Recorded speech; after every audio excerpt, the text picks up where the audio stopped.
Sponzor kanala je Motor Revolution.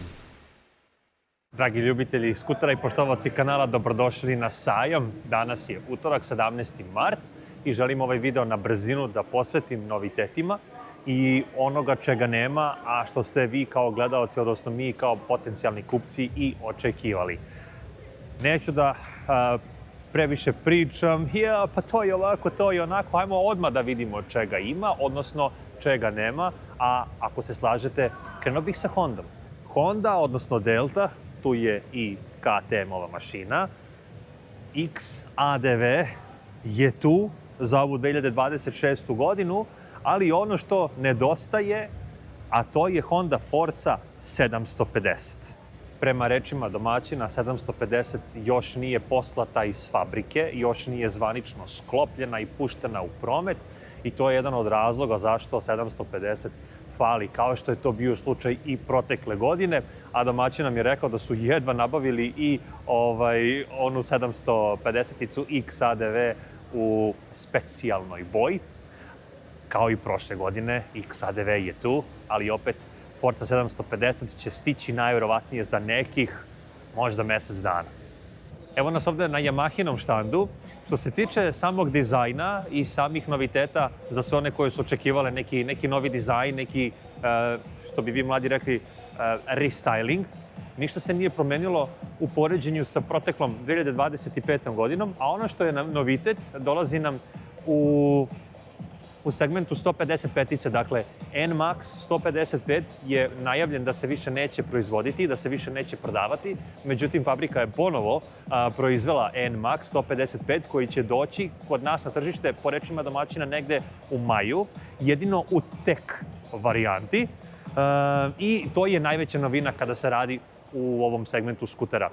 Što se tiče T-Maxa, njegova specijalna boja, Black Max, izgleda fantastično. Ja sam mislio da je ona siva, keramička, njemu savršena, ali boga mi i ova Black Max izgleda zaista jako dobro. Ono što je domaćin rekao, a to je da je ostalo nekoliko komada skutera iz 2025. godine koji će biti na manjem sniženju.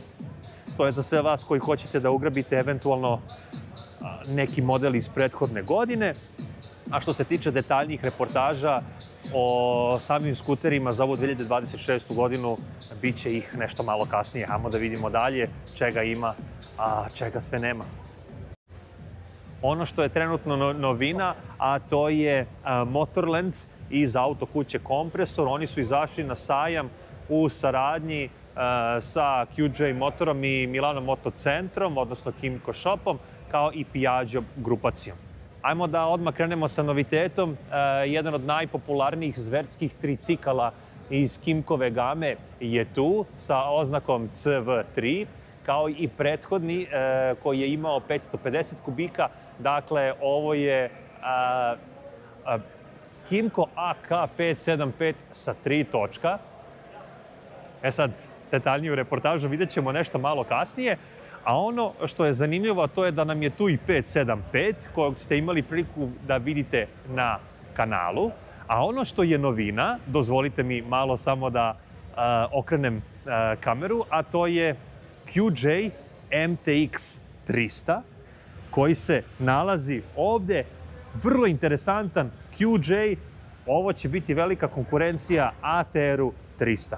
Pošto smo već ovde na štandu Piaggia, ono što možda će malo razočarati pojedine posetioce i ljubitelje skutera, a to je odsustvo SR400 Adventura, koji nije stigao za Beograd, nije stigao za Srbiju i možda će to izazvati blago razočarenje kod nekih fanova koji su želeli i koji su iščekivali da vide Aprilin novi skuter.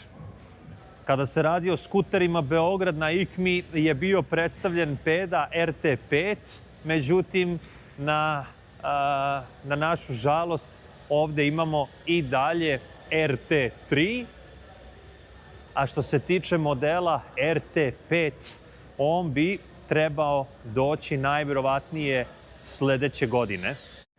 Još jednom samo da vam skrenem pažnju da štandovi nisu skroz namontirani, nisu kompletni, dalje se čisti. Ja sam došao malo ranije kako bi vas ovaj video sačekao pre spavanja. Ajmo da vidimo šta ima šta je novo na štandu ATV Nautike. ATV Nautika spremila je SR2 ADV, dakle naslednika SR jedinice, ako se ne varam, sa 155 kubika. Podsjećam malo na Apriliju 125 GT. Ovo je SR1, dakle identični su. Vidjet ćemo u čemu su još razlike što se tiče neke snage i nekih drugih mernih jedinica. A ono što je meni žao što trenutno nije ovde, a to je 450X. Domaćin nam je rekao da je na putu da dođe na štand, tako da bit će u posebnoj reportaži i baš mi je žao zato što nije ovde u ovoj prednajavi. Eto, lepe vesti nam dolaze sa štanda ATV Nautike i do trenutka kada vi budete došli da pogledate, odnosno da posetite sajam, ako ćete to uraditi, najverovatnije će biti tu, a ako ne, bit će na posebnoj reportaži. Zontesova gama 368 je tu u punom njenom sjaju. Ono što je interesantno, čega nije bilo na proteklom sajmu, a to je model 368K. On je tu izložen i spreman je čak i za kupovinu. Možda nešto što je neko očekivao, a to je restilizovane verzije iz serije 368, koje prema nezvaničnim podacima kod nas treba da dođu negde na leto. Ovo je sve nezvanično, dakle nemam precizan podatak i još nisam dobio tačne informacije, pa nemojte me držati za reč. A prema tome ne zna se ni da li će biti bilo kakve promene u ceni i tako tome slično. Molim vas za takve informacije kontaktirajte domaćina Autopromete i raspitajte se ono što je trenutno važno i što je bitno, a to je da su svi modeli od protekle godine tu, osim modela 368K koji je novitet na ovom štandu u poređenju sa proteklom godinom. Ono što je takođe zanimljivo i što je novo, a to je da je ATR dobio starijeg brata, ATR 300, koji je identičan onome koji je pored njega, 125-ici. Dakle, ista meta, ista rastojanja, ja tu trenutno ne vidim nikakvu razliku. Kad budemo radili posebnu reportažu, pokušat ćemo malo da se fokusiramo i na to. Ono što je meni interesantno iz perspektive budućeg kupaca i neko ko prati tržište, a to je da postoje dva uvoznika QJ-a. Bar sam ja tako upućen na to, je Autopromet Motors i Milano Moto Centar, odnosno Kimco Shop. Kimco Shop, odnosno Milano Motor Centar, ima MTX 300, Autopromet ima ATR 300. Vrlo zanimljivo koji će biti izabran od strane budućih kupaca, na osnovu čega. Razlike u dizajnu ima i to je onako jedna, ja bih je nazvao jedna zdrava konkurencija i jedna opcija više za sve ljubitelje skutera ove kategorije. Evo nas na štandu Eurosumara, odnosno Sima, i ono što je meni najinteresantnije, to je model koji je došao pre par nedelja, za kojim vlada veliko interesovanje, a to je Joy Max Z. Ovo je jedna krstarica koja po meni izgleda sjajno, ima odličnu cenu, udobnost i opremu i možda sve ono što je falilo dosadašnjem Cruise Sim Alfi. Ono što nedostaje štandu Sima, a to je Cruise Sim 400 i TTLBT. Bilo je pitanja, Jovane, da li je već stigo?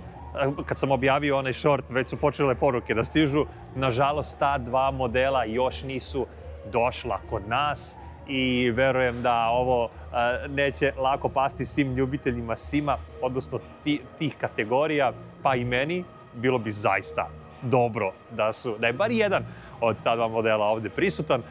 Ali dobro, Bože moj, nadamo se da će se oni kod nas naći negde na leto, možda čak i ranije, to je sve nezvanično. Ajmo da pratimo šta će da kažu ljudi iz Eurosumara u budućnosti, pa da im se nadamo sredinom ove godine.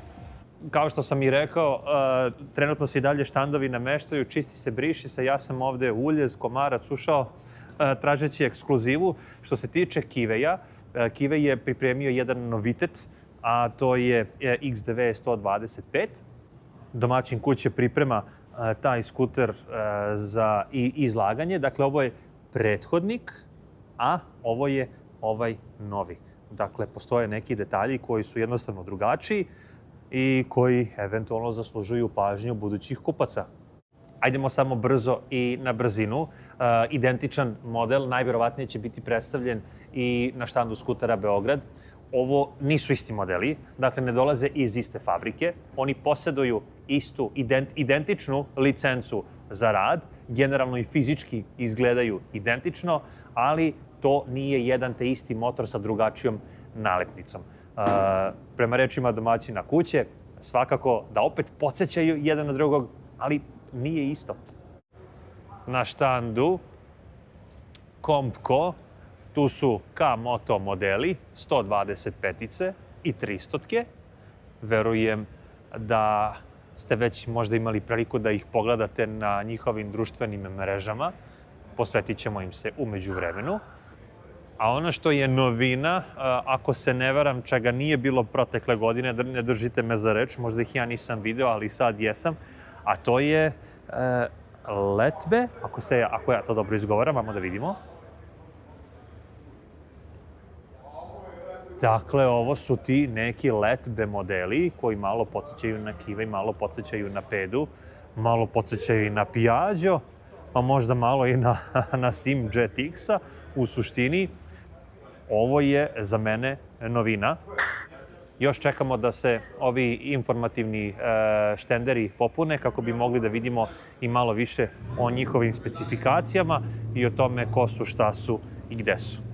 Ne želim da mračim, ja sam očekivao malo više, očekivao sam neke modele koje smo imali na premijerama na ICMI, ali hajde da sačekamo još malo vremena da oni stignu. Očekujte prve reportaže u međuvremenu, posebno posvećene svakom modelu kao i do sada.